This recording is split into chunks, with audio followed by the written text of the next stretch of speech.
Hello, all my friends out there in the DINKs world. How are you tonight?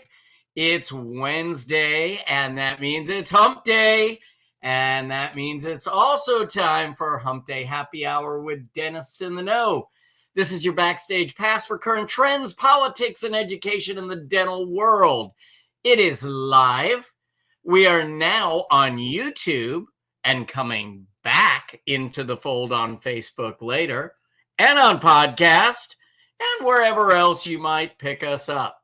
Anyway, my name is Dr. Jeff Horowitz. I am usually joined by Dr. Chad Duplantis and Dr. Jennifer Bell. Both of them have decided to go on summer break. I don't know if they're ever coming back. So they've just left me to hold the fort down. So can't promise what's going to happen. Can't promise if it's going to be good. Can't promise if it's going to be bad. But I'll tell you what, I think we're going to have some fun. Anyway, I have one of my heroes, I would say, in dentistry, with to know him as we were in the same lecture get together in the sleep world. His name is Jerry. Aside from being one of the most intelligent people I have ever met, he is just so dedicated, and doggone it, what a nice guy. You can't not love Jerry Hugh, and I sure do. So tonight's going to be a little bit of a love fest. It'll be a little bit of a nerd fest, but we're going to talk everything sleep apnea, OSA treatment, airway, TMD, how to finish these cases. We're going to talk about orthotropics. We're going to get into everything.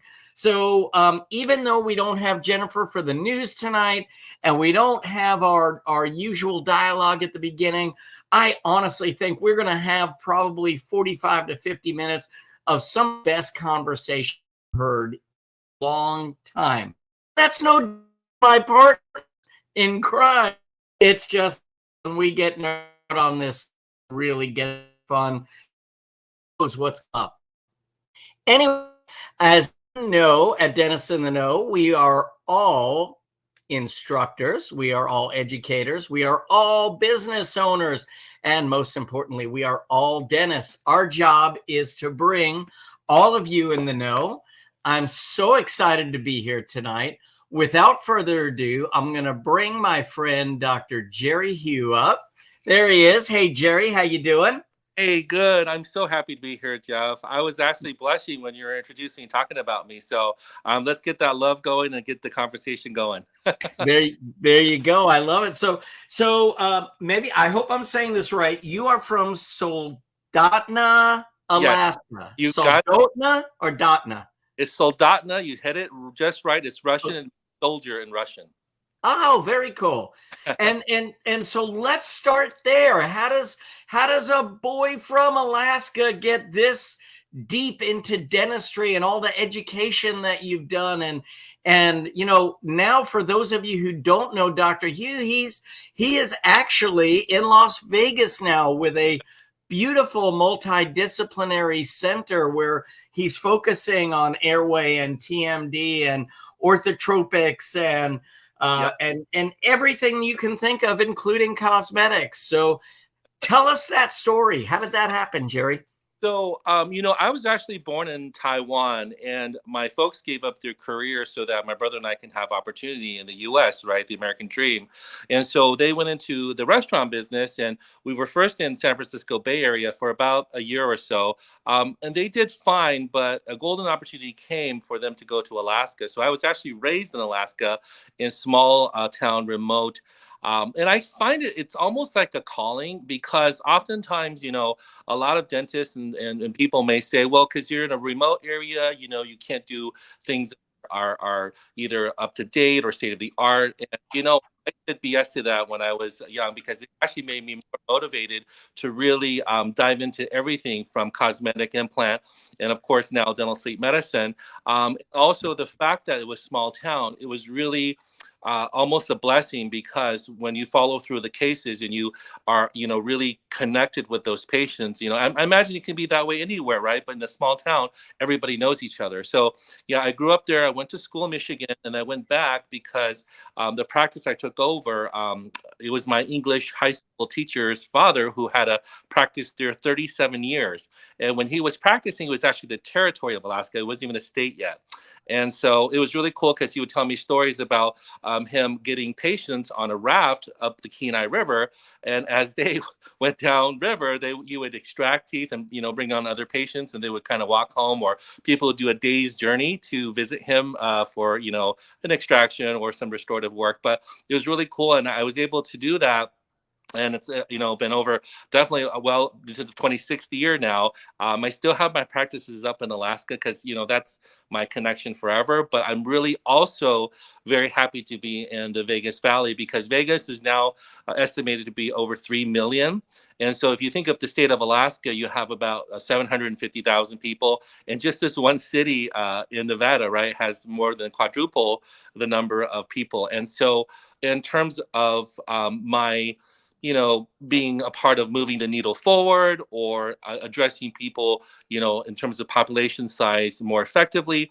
And also for my kids' education, there's a lot more opportunity in the lower 48. So, my kids are going to school here in Vegas as well. So, yeah, I just look back, and I think, honestly, it's just really like a blessing where God's kind of put me in places, and I hope, again, I can be an instrument or a tool to help all of dentistry, as well as this whole issue of awareness in sleep apnea. Well, tell me, 'cause that's amazing. I don't think I realized that there are not a million people in all of Alaska.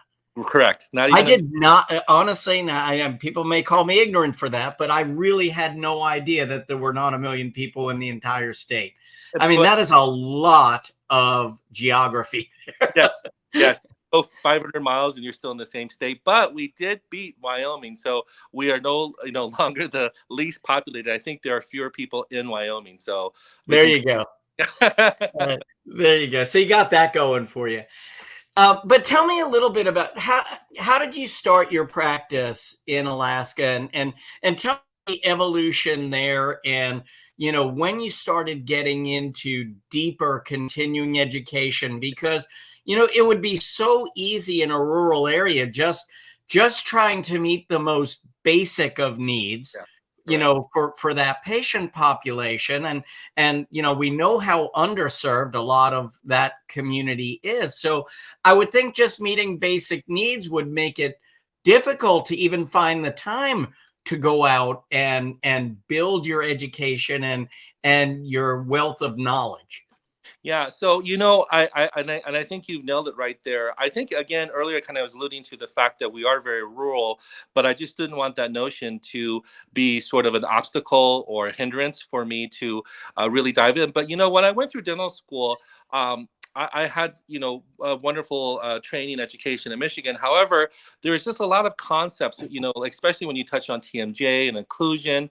And right when I got out, the extreme makeover shows, the smile makeover was such a big, part of our contemporary society back then. If you feel so, it's our past history. But anyway, so when you take on those cases, oftentimes you're kind of married to the patient. And so when you think about, from veneers to even full mouth reconstruction and all that, to do it appropriately, you really need to kind of dive in fully, right? And so at that time, of course, there's so many different places. Hanky to LVI. Coist wasn't as big, in early on in that time frame. But I started doing these smile makeover cases and stuff like that. But sometimes when there are occlusion issues, or when there's pain, you get kind of just a dabbling of that, if you will, at dental school. So I said to myself, you know what? Although, albeit I was in a lot of debt out of dental school, but I said, I owe it to the patients really to give them whatever the lower 48 calls as contemporary, or up to date. I think my patients deserve that. So yeah, that at first initially took on more debt, but in the end it really paid off, because I really wanted to dive into nathology, occlusion, TMJ. And so from that, that was kind of an era of smile makeovers, right? And so the American Academy of Cosmetic Dentistry, They were a very, very good body of academy. They have the 89 criteria that they use, from axial inclinations to polychromatic, opalescence, et cetera, criteria that they use for their cases. And, I worked with a wonderful lab technician to get him accredited with AACD, or he used all of my cases and stuff. But that part and the part about occlusion, right? Because you can put so much beauty and thought and art into cosmetic dentistry. However, what about things like sleep bruxism? What about things like airway issues, right? And actually, I did kind of jump a little bit forward with that, because in between that was the implant revolution, or the implant, right? Right. Implant, I said to myself, well, gosh, and actually, that was very, very key, because when I went to the implant world, every time they talked about, bruxism and what are implant failures, right? They first I said, oh, well, implants are invincible. And if you, do anything but implants, you do those fixed bridges, you're borderline doing malpractice. I'm like, excuse me? But later they're like, well, yeah, now there's periimplantitis, perimucositis. And then what about, the long axis of the implant and the load, and you have issues with that. So it was very interesting, because I had a patient who came in already partially edentulous, and she had a lot of root tips. She actually clinically fractured. Of course, there are those classic affractions, sleep bruxism from hell. And at that time, I had no idea about airway, right? I had no idea how airway is connected to so much and is the root cause of so many things that we, as restorative dentists, as cosmetic dentists, as implant dentists, really should be focused and also looking at as well. And so this partially edentulous patient, I said, well, okay, I'm going to go ahead and, start, because you have, edentulosum, functional deficit, removing your root tips. And then, I'm very by the book. So at that time, they came out with the Nobel Active. And of course, there was, recommended times of osseointegration and healing. And so, of course, after the bone grafts, I was always by the book. I let the healing take place. Any type of major surgery is always done by the oral surgeon if there's an oval window, but some sinus tenting and stuff like that. Minor surgeries I did for bone grafting. After that, I always waited at least 5.5 months for osseointegration for implants. And so at that time, I had no idea about sleep or airway, right? Everybody bruxism and stuff like that, but they're not really a big dental sleep medicine type of interest. So I'm not kidding you, okay? So I restored mobile actives, okay? And the teeth were restored and in function for 1.5 years. And so a lot of my lectures actually show the radiographs and the actual photos. So this patient, after 1.5 years in function, right? It's already osteointegrated. It's on the long axis. I made it slightly out of occlusion. I made sure there was no torque, no class 1 through 4 interferences, et cetera, et cetera. And this patient came up to the office in the morning, and she opened her hand, no appointment, unannounced, and oh my God, it wasn't the abutment or the crown. It was actually the entire half of the fixture, the implant fixture, the bone, the soft tissue. And so she freaking fractured the implant fixture, right? And I said to myself, excuse me, like, what happened? And then I look at her photos and for her original, records. I'm like, oh my God, you really have freaking forces up the wazoo. Well, then I said to myself, I said, well, I did everything I could to kind of take it out of occlusion, light occlusion. But you and I know, Jeff, like, excuse me. So if you have severe sleep apnea, and whether you don't even have to be necessarily on your back or supine, you could be kind of sideways a little bit, and you're in REM.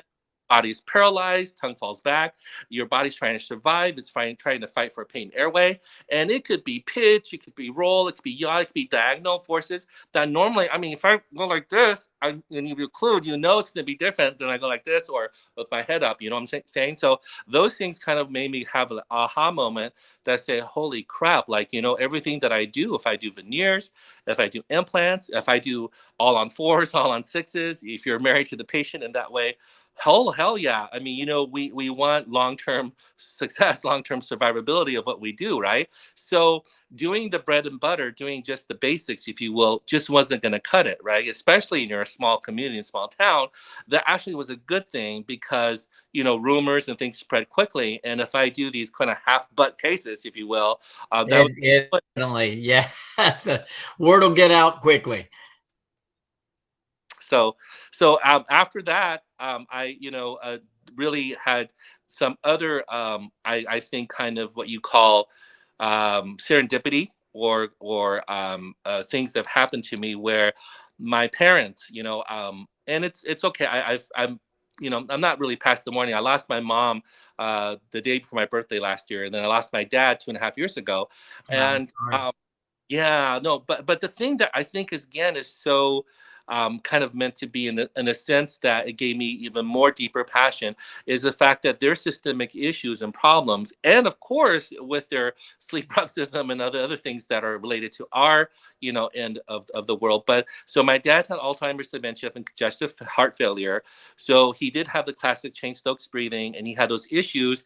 But I couldn't believe the number of primary care physicians, all the way to his neurologist and cardiologist, that they did not, first of all, take sleep seriously, or also know about all the pros and cons with CPAP, as well as just the whole idea that so many of the root cause, if you will, and everybody kind of knows and accepts it now that pretty much going through medical school and including residency, first of all, there's very, very little training on sleep, maybe 2 hours of elective, first of Absolutely. all. Yeah, but moreover is kind of, I don't want to say this, I may get in trouble, is big pharmaceuticals. Big pharma has control of everything. I don't care if you're a kid on Ritalin or Adderall, all the way to adults on Yeah. so many different medications that come with a whole slew of side effects, right? And then for my mom, that's the thing, 40 years of hypertension medication that built upon, and right now it's kind of funny if you talk around to a lot of people who are recently diagnosed with hypertension and you look at the medications they're taking, it's always the same ones, and then the same Yeah. ones for these. So my mom's kidney, of course, after 40 years, were shot. So she had to be on dialysis because she had full kidney function failure, no function, right? So on dialysis, the 2 days before my birthday, she flew down to Vegas where we have a birthday celebration. Well, during dialysis, they took way, way too much fluid out. And so electrolytes, everything went off balance. So unexpectedly, she had a heart attack and died in the middle of the night. Oh gosh, how horrible. Kind of things where it makes it real like, well, like at first you're just like, oh my god, like why what's going on, why is there so much lack of knowledge and awareness? But then again, it's like, well, and I'm not trying to think like there's anything that I'm supposed to be a person who moves the needle forward thing, but there has to be something that gives me the energy and the drive, because Jeff, these are my parents. My dad was my hero, and I'm freaking pissed. I'm pissed about the lack of communication, the lack of knowledge, the lack of awareness. And so when I talk about sleep, I get really passionate because it really hits home hard. And myself, I used to be almost 400 pounds. Of course, we're talking about leptin, ghrelin hormones, talk about energy. After I addressed my own sleep apnea, right, I was able to have not just the energy, but I got my black belt in karate, and there was like these tests, these endurance tests. They were just no way in hell, being 400 pounds, that I could have gone through them. The last one was 8 hours, and it was nonstop ninja crunches, nonstop burpees, and it's the like not ninja, but my sensei was kind of like a ninja. Anyway, he spat in my face. He says, "Jerry, do you want that black belt? Do you want that black belt?" And I'm like, yes, sensei, yes, sensei. And I'm like, the next 2 days, I couldn't even walk. I was so like over lactic acid buildup, whatever you call it, But I Yeah. felt, and it says to me again, like, you know what? Sleep is so dang important, and sleep tied to everything from our quality of life to, even as dentists or restorative dentistry, like that implant case where other issues. I actually had another lady that had an overdenture. She moved to Alaska from New Mexico, and the same thing happened. She actually fractured bone with the implant in half with soft tissue. It was just like, holy crap, right? The forces that can happen night after night after night when the body is desperate to survive. Those are really, really important things that I think we as dentists really need to look at. And by the way, I mean, if you're a very, very kind of guideline or by the rules kind of dentist, then you think about the 2017, whatever the 88 protocol saying every dentist should screen and actually look for airway. And if they don't treat or do it, they should do the proper referral to someone, who can do so. And I think it's so important. I agree. And you hit on so many great points here. The first being when you were talking about when you were so overweight. And And the fact that, because I've been in that, I've gone through that same journey. Now, I did not get my black belt, but there's something that has to break that cycle. And this is what a lot of people, I think, don't really understand about OB, is it's not just go on a diet. It's Right. not just exercise. Something has to break this horrible Yeah. circle that you're in, because Yeah. when you're not sleeping, and you talked about the hormones leptin and ghrelin that get way out of whack, so you're always hungry. It's why people in shift work are always wanting to eat and snack. You're just always hungry when you don't get enough deep sleep. And likewise, when you do eat, you never feel satiated. So just Yeah. having those two hormones out of whack, you're not getting good sleep because you're apneic.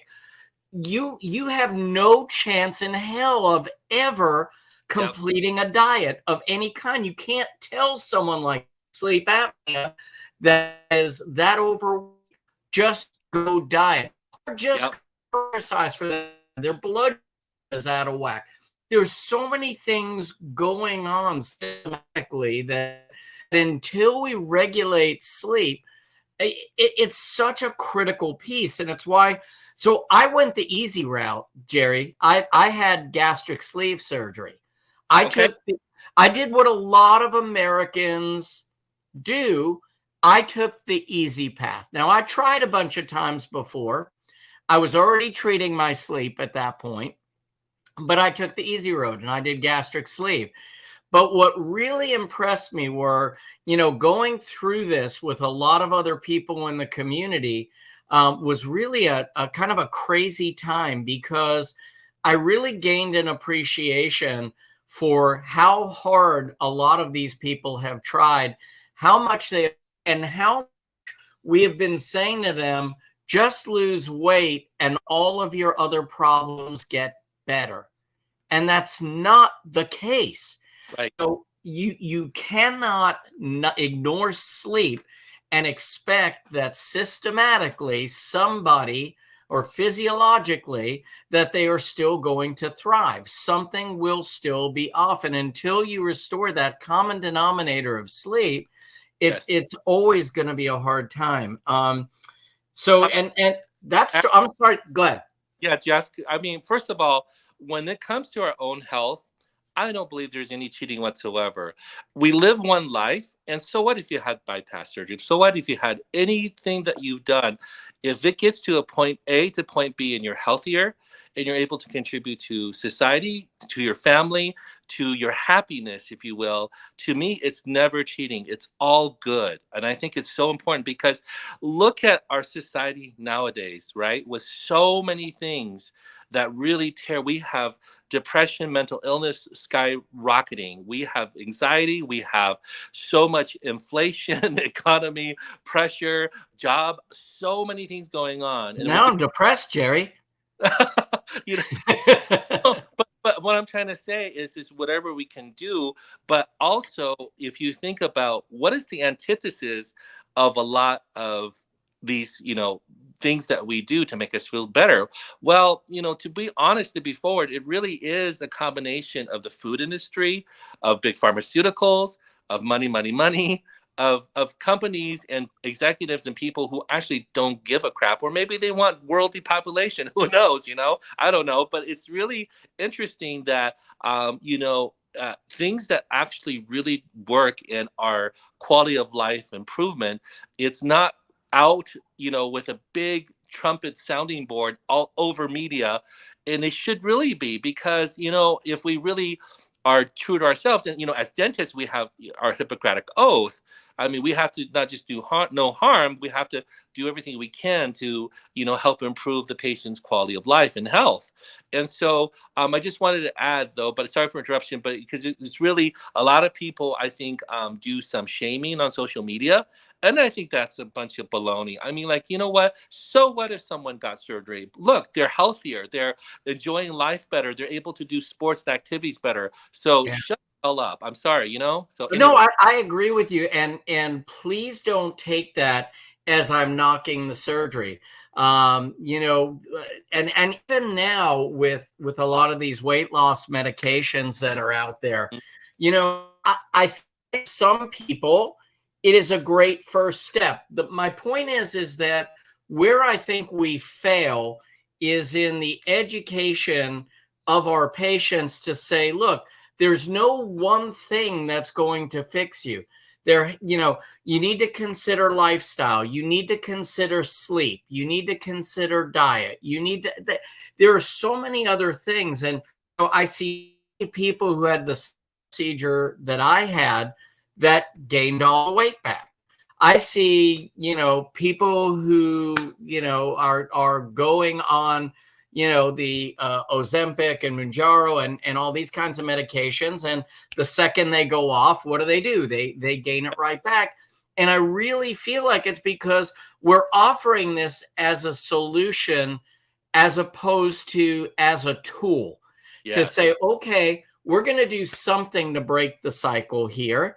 Now, here are the things you need to maintain this. And I think that's where we're really failing as a society. I absolutely agree, and I think you know, when you brought up Ozempic, and again, you know, of course, it leads back to the big pharmaceuticals and stuff. I mean, if you actually even look at the price of stocks, you know, of what associated with those, wow, okay, but you know, and I guess the thing is maybe from the get go, our education really should be. I mean, I look at some of the Scandinavian countries as well as in Netherlands and Denmark. So we had a group of dentists that came up to Alaska one time, and they wanted to do both cosmetic dentistry and dental sleep medicine.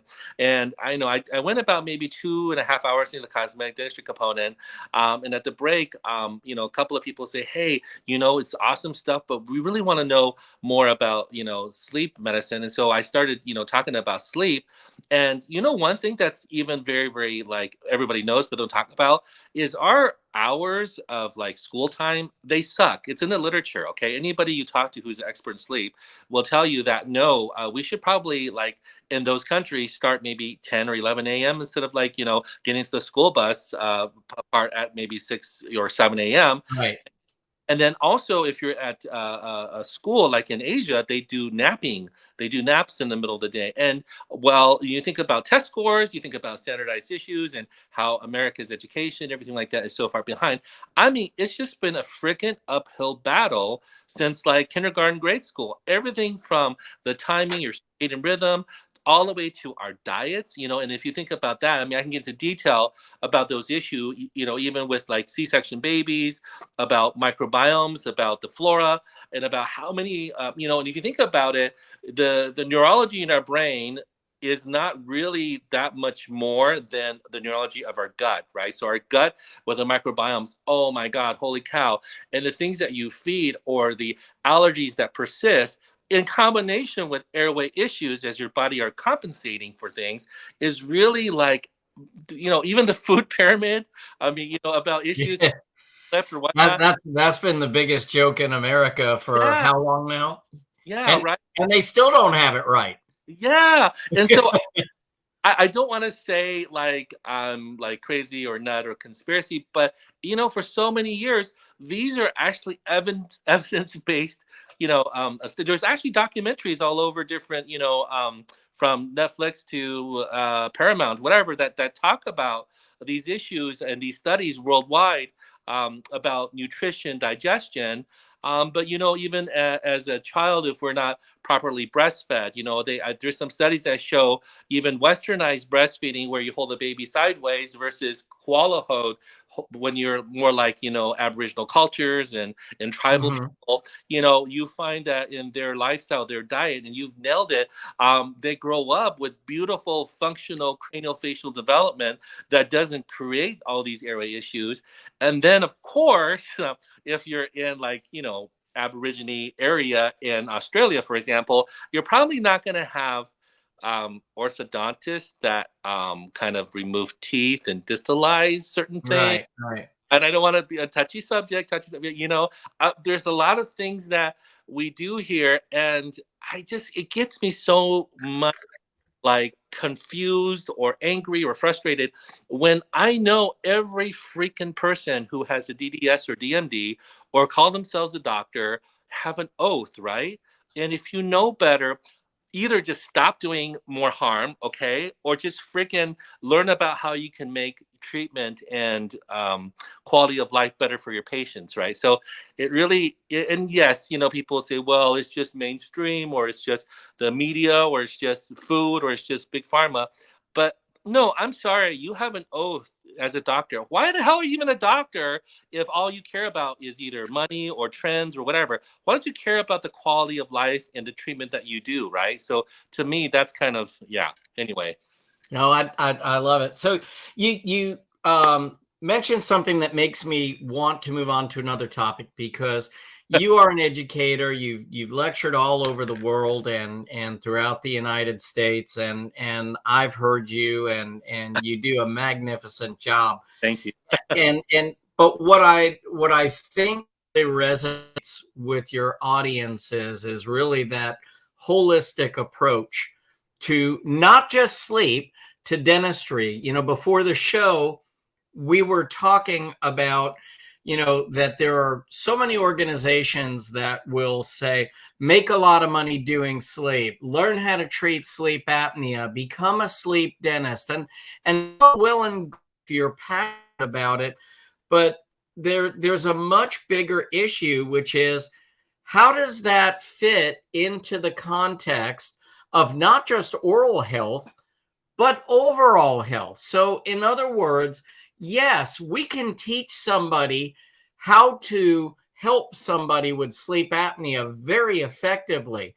But what happens when the jaw joints now are, uncomfortable for the patient, when it's really something we should have diagnosed prior to the sleep appliance being made? What happens when the bite changes occur? Why didn't we talk to them about making orthopedic changes that could have helped them first prior to providing this other therapy? I mean, it's just, it's really kind of operating with blinders on when we Yes. teach people to be these one-trick ponies. Yes. Here, make appliances, make a Yes. lot of money, throw acrylic out there.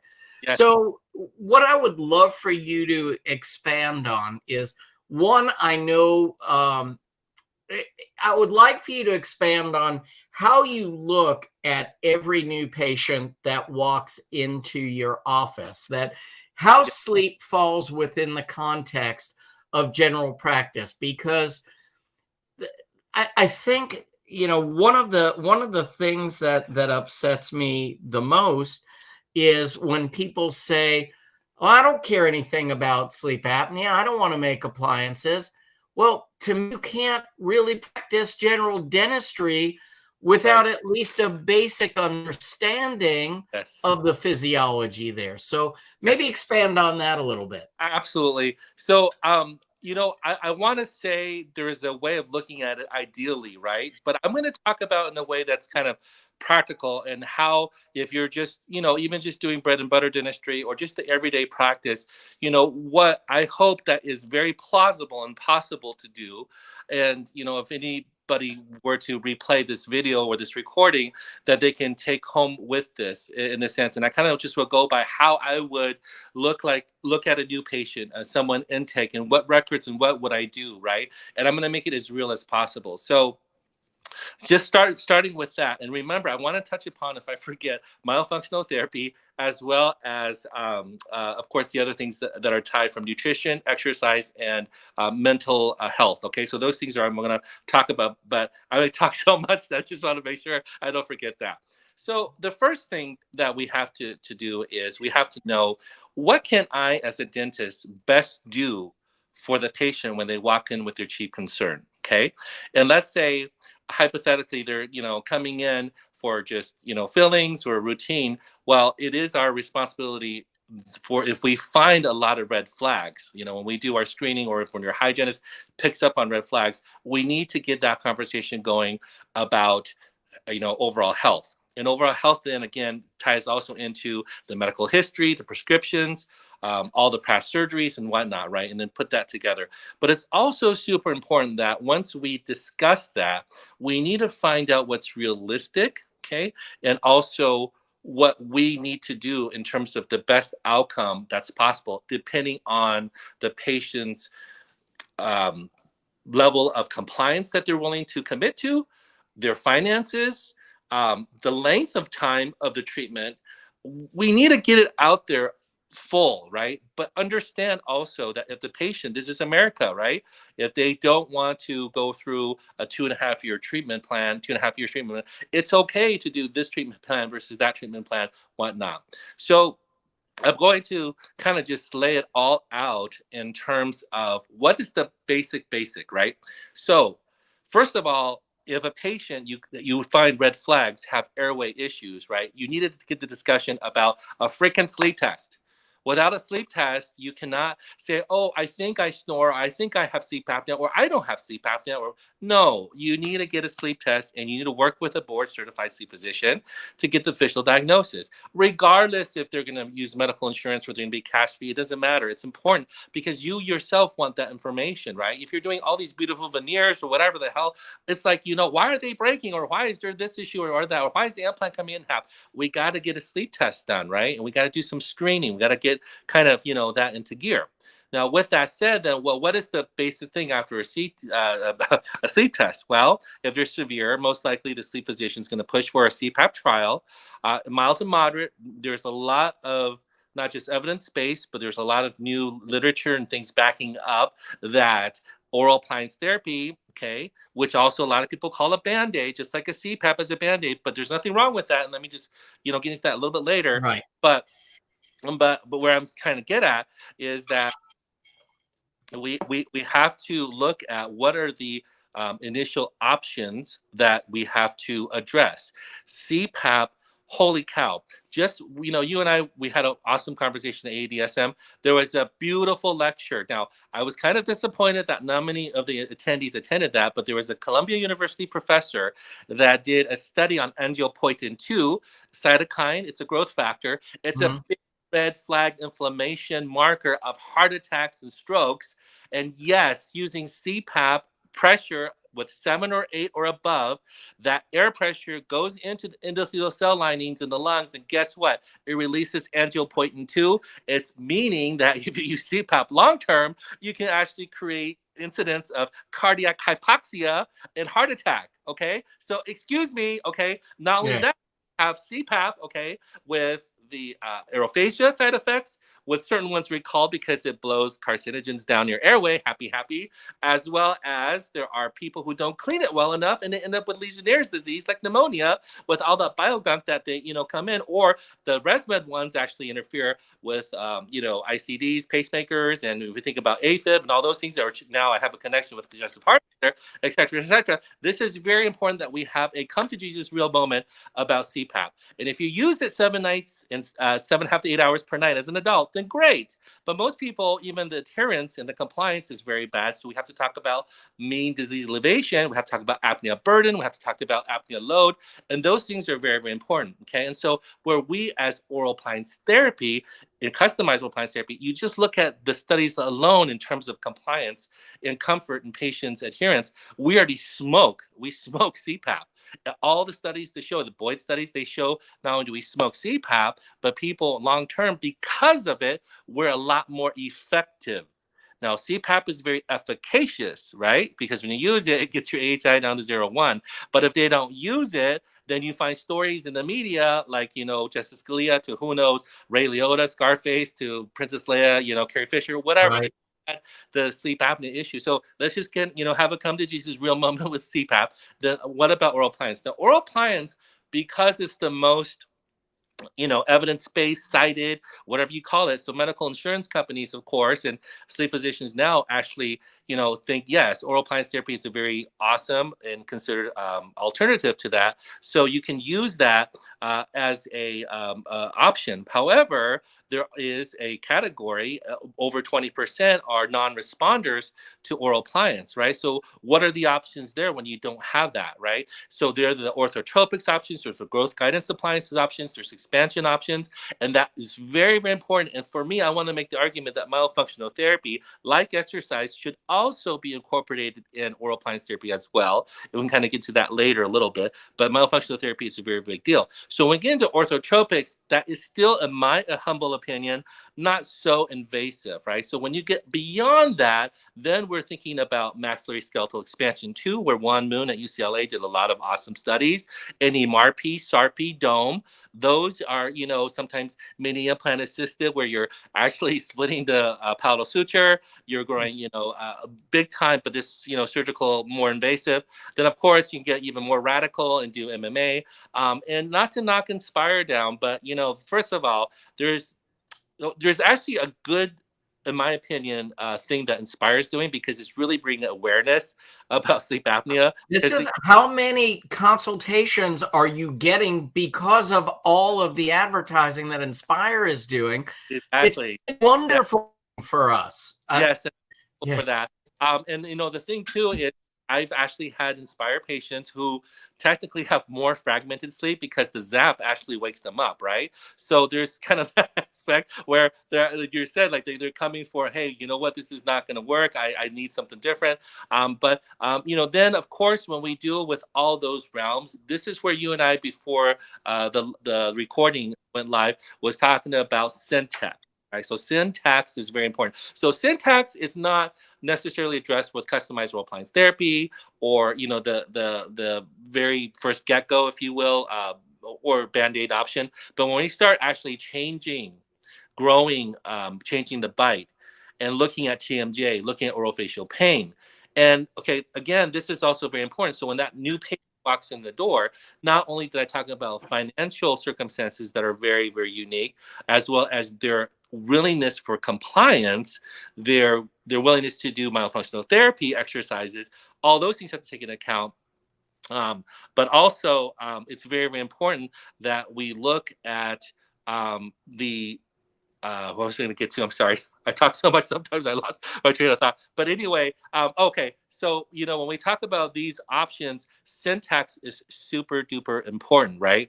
Because if a patient walks in, okay, and remember, when it's acute or it's urgent, like if they walk in with a freaking abscess, hello, that trumps everything, right? Or if they have cellulitis, yeah, okay. So if they come in with TMJ pain, migraine headaches, they have strains, they have SOT issues, SI issues, or they have actually, balance ascending or descending disorders. If they need, treatment where they get the squamous cranial sutures released, right, with chirodontics, where you can actually drop and move the maxilla non-invasively. It's been proven. I had it done to me. It freaked me out. But anyway, those options are very important. So syntax is very, very important, because you highlighted on the fact that a lot of times, so many, schools, camps, they want to, number one, make money. So it's okay. That's just the way they are. People want to make money. But in a way, again, I hope that every time they do anything or teach anything, there needs to be that, again, Hippocratic Oath part.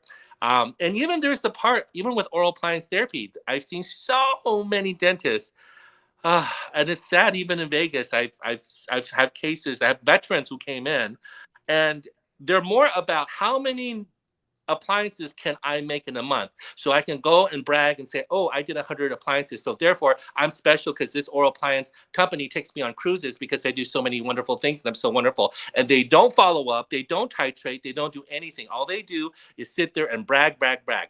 I'm sorry, but those people are harming the dental sleep medicine industry and harming what this is already so precious. Because 100%. I'm sorry, I said 100%, and that's, we worked hard to develop a reputation, of people who care and people who are trying the best thing. And how hard it's been to get in with the medical community. And how many extra letters and notes did we have to write with follow-up just so that they knew that we were looking out for the patient's best interest and that they were going to get the follow-up that they would with any other specialist, if not more. I almost felt like I had to overdo it, just to prove my worth in the medical community.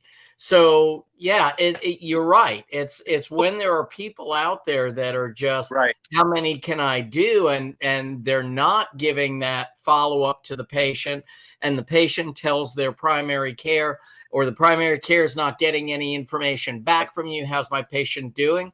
Why the hell would they want to send you anybody else? They're just going to say, no, dentists are just out there to throw plastic in mouths, and go ahead, go get the piece of crap from the grocery store. It's the same thing. Thank you so much for saying that, because I'm gonna be fair and real about all these academies that we go to, and I'm grateful for all the new literature, the studies, and the contemporary things that need to move the needle forward for what we do. But I get really sick, almost the puke emoji, if you will, when I see these oral appliance companies, when I see all these booths and their main goal is to kiss ass and say, oh, let's just see what ways we can do to make you have so much profit and have so much, like, I'll take you to a $1,500 sushi dinner, for example, that I heard of. Holy shit, excuse my language, but like, really, just so you can try to get them to do like, what, 10,000 cases a month, and then they don't follow through, they don't do what's right, and they don't even think about, what if this patient's a non-responder? What if this patient had side effects, TMJ, TMD, all these other issues, right? So when I see these patients here in Vegas like that, where I'm like, oh my God, like, no wonder, and it's like almost like the type of dentist that when they do things, again, it's always focused on money, money, money, money, money. And no, this is a very serious medical issue, and it's connected to the entire body. So I beg, I beseech people, freaking do what's right, and in your heart what's right. Just being able to make a whole hell of money, but have so many people that aren't treated properly, and then they go back to their sleep positions and they either badmouth the entire industry or badmouth, it hurts us all. So like you said, with the people who work really hard to try to do it right and try to do it thoroughly, it's really, I just wish, there's a whole different, but it's wishful thinking. I know there's politics. I know there's a whole bunch of crud, and a lot of people, actually, honestly, Jeff, you say people like me. A lot of people don't like me because I want to, force myself. I don't believe that. No, but I want to, I want to be real, and I want to just, and even if it, if I call something out or whatnot, and I don't mean it to actually make people feel bad. I do it so I hope that actually people will go home, maybe meditate and think about it and actually change. Because just because you did things bad in the past, it doesn't mean you can't change at this point and start doing it right and start, heading towards the light, if you will. I'm not, Well, and I also, Jerry, I don't want everybody to think like that, if you're doing it right, that other dentists are judging you, saying you're only about the. There are a lot of who want to do the right thing, but they're a certain way, just depending on where they were educated, or who kind of mentored them through the process, and they just don't get better. And maybe I have to sell a lot of appliances in order to be profitable. And the fact is that the more education and the more comprehensive you are, just because someone doesn't do well with appliance therapy doesn't mean that you were not successful, right? I mean, there are other adjunctive therapies that you may be able to offer. And yes, they should pay for your adjunctive therapies and for your education and for your brain. And it's even an opportunity when things don't work out well. Let's say somebody says, I don't want to wear an appliance. Did you fail? No. If someone says, I really want to do CPAP, I'm really worried, and I don't think I'll be able to wear the appliance, and I'm not going to get this dental work done. Well, please, God, go ahead, get that CPAP, get your apnea treated. But here's some I want to think that may lower the pressure a CPAP that may Correct. make you get better sleep while you're sleeping. Because I think one of the pieces that people miss this industry is they paint it as it's only about oxygen. And there's this whole side of Right. sleep quality and sleep architecture Right. that so many people ignore. And See, you get these you get these docs, right, that they say, okay, you got an AHA of an AHI 5. Let's start a CPAP titration. And they never really even went below 90%. Oxygen was never their problem, other than it woke them up too much. And then what do? They give them some that wakes them up more. yeah. So Right. And I think you're absolutely right on that. I think though that as when I was little, I always thought about the doctor as a super smart educator and a person who can take whatever I have and mix it in their brain and to be able to tell me what are the best choices and options. And I think that's absolutely correct. For example, if you are to fail CPAP, or if we're going to try, nothing's ever a guarantee, first of all, which is very important. I tell all of my right. patients. But moreover, I do think that very initial consult. So my consultations are very, very long, and I'm sorry, but I charge for my consultations. But I'm willing to bet that when my patients, compared to any other doctors who either do the quick free consultation or no charge consultation, because you have to think about it. It's just like buffet. If a buffet is all you can eat for $2.99, you got to wonder what they put. Like, do they put horse meat on the buffet, or Yeah. how they make ends meet, right? So, but the consultation or the initial appointment or the new patient exam, whatever you want to call it, is super duper important that you're as thorough as you can be. And if you don't have the knowledge or the training, then either one, refer out, or two, go into different, but I think you have to go into all these different, schools in these different camps or whatnot, with the idea, of course, if there's any type of equipment or any type of method or philosophy, um, all of them, especially the gurus, will say that they're the only end all be all and everything, right? I've had so much of that going through so many different schools and camps in my life. It's almost, Right. they think of themselves as like a messiah or a prophet or something like that. I mean, I'm a joke. I mean, but really, if you think about how they think about their method and their, so I can't name any names, but all of them, they have that feeling. But just remember, there are so many ways to skin a cat. And there's so many different variability and so many diversification, so many different phenotypes, so many, and again, even sometimes it may not be a health related thing. It could be just financial, or it could be, emotional, or all that. So those things really have to be addressed on that initial consultation, so that in the future, it's also very helpful, because if you say, hey, you know what, there's a certain percentage that are non-responders or this or that, at least if you've done everything you can.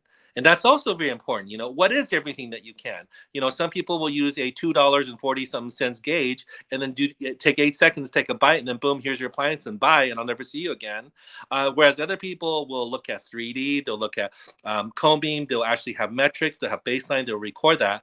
And there's even some philosophies out there that, oh well, you just save money on this. You come see me. You don't need this equipment. You don't need that. But then again, I'm like, oh my God, like, so what are we trying to do here? What is the end point? Are we trying to be a factory where it's just a conveyor belt and it's just stamp, stamp, pop, go, stamp, stamp, pop, go? Or are we saying, you know what? If it was my own mother, my own father, my niece, my whatever, my wife, would I want that? I mean, everybody, when they ask, whether it be dentists or doctors, of course they want the most comprehensive. Of course they go to Mayo Clinic or wherever to get the most comprehensive, your blood work to everything, to this, whatever, your genealogy, you want to know everything, right? But then, so why are we preaching these really, go cheap on equipment, go cheap on this, go cheap on that? There's a cheapness for a reason. Just like if there is a $2.99 buffet, folks, people are not going to, get probably fresh organic quality chicken on their buffet, So anyway, No, I love what you said too, and that's something that I've learned, because I've made every mistake one could make along the journey in sleep medicine. And one of them was this thing that I had to do these free consultations. I'm like, no, I'm literally, from the time these patients walk through the door, We're going to spend up to an hour with them. They are going to leave with a comprehensive diagnosis, not just about their airway, but their overall dental function. And so, I mean, we're going to talk about the joint. We're going to talk about the airway. You know, we're going to talk about their function in general. And then we're going to talk about how it affects their overall health. And you're right. You can't do that without charging for it. And you know what? No one ever looked at the fee for an exam like that for the exam. And not only that, I think the conversion rate is vastly improved when you give them that kind of time versus a 5 minute, oh yeah, we can fix you. You know, and I say that about hygiene visits as well, that comprehensive exam shouldn't happen in 10 minutes in the hygiene room. I mean, it's not that it's in the hygiene room. That's not the problem. It's that the time just quality time with the patient. And I have to say, for the last of my entire career, I've never had done an exam in the hygiene. But again, you said it's fine in the room as long as you do a very thorough assessment. And I'll tell you, patients, they really, and that's how, honestly, if you want to build your practice, everybody says that word of mouth is the best. I mean, you know, if they go to their primary cares, especially if they have HMO or they are in the factory system, they're kind of used to that. And even like I have stories sharing about my own, you know, parents when they went to the doctor, how long they had waited, then the nurse finally gets them, and they only get like 5 minutes with the doctor, or even less sometimes. They write a new prescription, and boom, you're out the door with a $400, you know, fee. And if you don't have insurance, that could be, you know, quite a bit for just 5 minutes of the doctor's time. But then they, you know, shovel and funnel so many patients through in the primary care, you know, model in America. Well, wouldn't it be refreshing then if they go to us as a dentist, right? As a dentist, and we can do something to be the game changer, hopefully, to say, you know what? Oh my God, like the person that actually connects everything together for me and looks at me holistically and ties in my blood pressure medications to my gout, to my fibromyalgia, to whatever, connected to my oral health, my sleep. I mean, you know, I just don't want to say this, but this is a thing to pat our back. We dentists are kick ass, honestly. We do so many.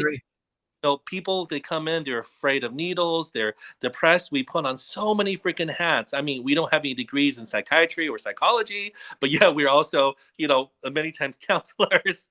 We're also, you know, and then if we are, you know, physically fit or whatnot, we also, you know, talk about how we got there. We shared nutrition and people can relate. And it's so, you know, I think really as dentists, we're so remarkable, but this is also a very, very big kind of, you know, like a big green light for us, if you will, that we can hopefully even change healthcare. And we can't do that alone. We got to get more and more people thoroughly united. So, you know, I want to just give some of the pros of what I do, just in case, like, so we're a complex case. So let's deal with the complex case. A new patient walks in, they have oral facial pain and TMJ and all of that. Okay. So we need to discuss a orthotic or some type of issue to address. Of course, the more scans, the more things you can find out. Is the disc displaced with reduction, without, you know, the popping, the clicking, if there's no popping, clicking, if they're on bone to bone. I mean, those things are very, very important, right? And then we want to facilitate that, because that syntax is very, very important. Because you start expansion, you do all these things, and you don't have a clue about TMJ or TMD, or you don't have a clue about nathology or occlusion. I'm like, okay, that's going to set yourself up. And especially when these big cases are orthotropic, and also during the finishing of those cases, it's very, very important. And it's okay to plan it to where if you're doing those things that you do know how to do, you do it. But if you don't, you can refer to an AO or chiropractor, SOT chiropractor. Finishing the cases, you can refer to many functional orthodontists if you don't like to do, you know, braces. But if there's also Invisalign, Candid Pro, there's a lot of airway centric orthodontic clear aligner options. I know that at Stanford Medical and Audrey, you know, they're doing a lot of Invisalign studies even for expansion and things like that, right? So there's a lot out there, but it's very important then. Okay, so if I have TMJ pain, if I have those things, remember they're acute, so they fall first on the list. So now, if this patient came in and they had so much severe compensations as well, they have SI issues, they need a SOT chiropractor, they maybe need to wear a trochanter belt or special type of underwear, core wear underwear, or if they have one leg longer than the other leg and they need to have a foot orthotic or whatnot, those things can be referred out and addressed in initial. And I promise you that there's not enough, well, you can't really have randomized controls on this, but there's not enough meta-analysis. But I've seen if you are more symmetrical and if you align and you get the chirodontics, if you will, done at the right stage, the right syntax, the growth and expansion actually happens way faster. The body wants to be in balance. The body wants to be even. So if you can address those asymmetries, whether it's a side bend or an AP strain, those can be done non-invasively by releasing the squamous cranial sutures. And at AADSM, I asked, especially during the pediatric pre-4-day, I asked a lot of questions about this. People are like, I don't know how to answer that. I don't, but so this is, again, you have, physicians, orthodontists, pediatric dentists, pediatricians ask these questions, and it's just like, they don't know anything about it. So again, education, and, going out to learn how we do things and improve upon them. Then after that, again, will be the expansion, right? So the expansion, you have to then have that moment of talk with patients where if you want something that maybe is really biomimetic, and also at the rate of the patient's own expansion. I mean, because everyone's their own thing, and you don't know until you are, gonna go into it. The rule of thumb I look at is anything that's fast, and again, it's very logical, does run higher risk of relapse, inflammation, dehiscence, or bone loss, or root resorption. Okay, so those things, if you look at rapid palatal expansion, a lot of times when you see orthodontic cases that are completed, you look at these anterior teeth and the root size are half their, you can actually see the outline of what the root would be, but that's actually bone. Because the roots just right. So you have the idea, but then of course there's a catch-22, right? The slower appliances that you look at will have that compliance issue, that compliance risk. 100%. Yeah, and so those, because if you have a 2.5-year treatment plan, you have a 2.5-year treatment plan. If they on year 1.5 or 16 months and they're like, forget it, this is taking too long, then holy crap, all that money, all the effort, all the myofunctional therapy, everything that you did is just going to throw out the window. So those are really important discussions. But then of course, patients like, well, I don't want anything invasive. Or I don't mind anything invasive. I want things to be fast. Then okay, I mean, you can even go to MARPI, SARPI, DOME. There's plenty of evidence based to support those. And can those go wrong too? Yes. I developed an orthotropic series of slides, a seminar thing too. And I like to show yes, not everything again can be guaranteed. Not everything is invincible. There are definitely actually screws, implants that can kind of be bent sideways. I've seen a lot of mastoskeletal expansion cases where they weren't, ideal, or the growth was lopsided or anything, so there's those things as well. Then after expansion is where you kind of hit on the very, very beginning of our program here today, was the finishing of the cases. Oh my God. Like there's so many like schools and camps that just say expansion, then you're done. No, you're not done. There has to be occlusion, there has to be aesthetics, there has to be function, there has to be harmonious as best you can. Because sometimes people may have a very difficult, especially if they have a fan face and they come in with TMD issues, their bodies are already been compensated so much.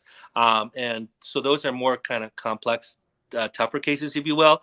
But it's very important that people remember the finishing of the cases. It's like not putting the frosting on a cake. It's not having, it's just only having the meat at Thanksgiving, but where's the bread and mashed potatoes and where the cranberry sauce, all that stuff. You got to finish the case. It's really, you talk to any orthodontist, right? They have photos and cast the models of before. They have their lateral ceph tracings, and then they have after with all those things, right? That completes a case. So finishing the cases, there's many options. There's, of course, a controlled large ortho, or just a simple ortho, straight wire, whatever you want to do. Or there's clear aligner options.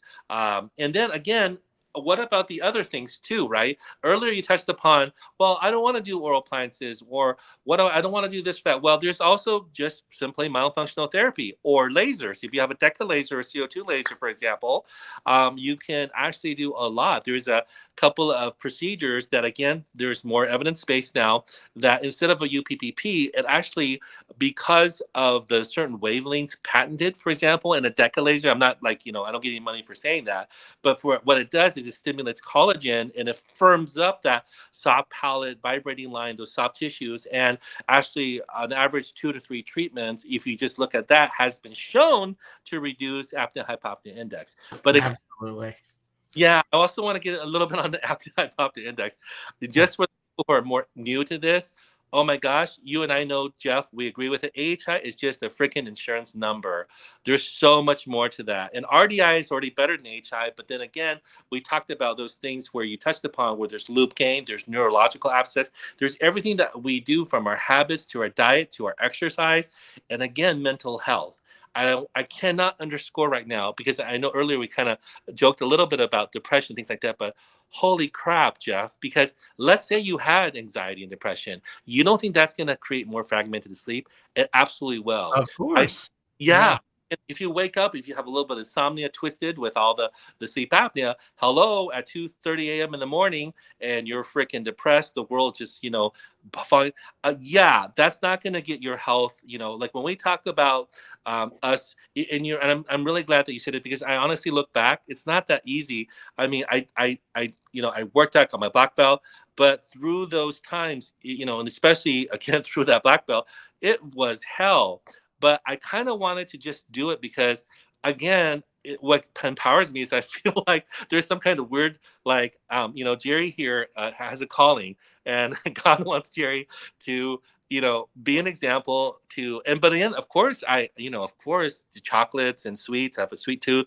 Yes, but also I think that's very important too, because sometimes just balance in life is really key, right? If I was on paleo, or if I was on Atkins all the time, and I wouldn't look like the way or have the energy that I have right now. I know for sure. So okay, so that's sort of my going around. But I love it, and I let you go over because you were just on too much of a roll for me to stop you, and that's just such great information for everyone out there to have.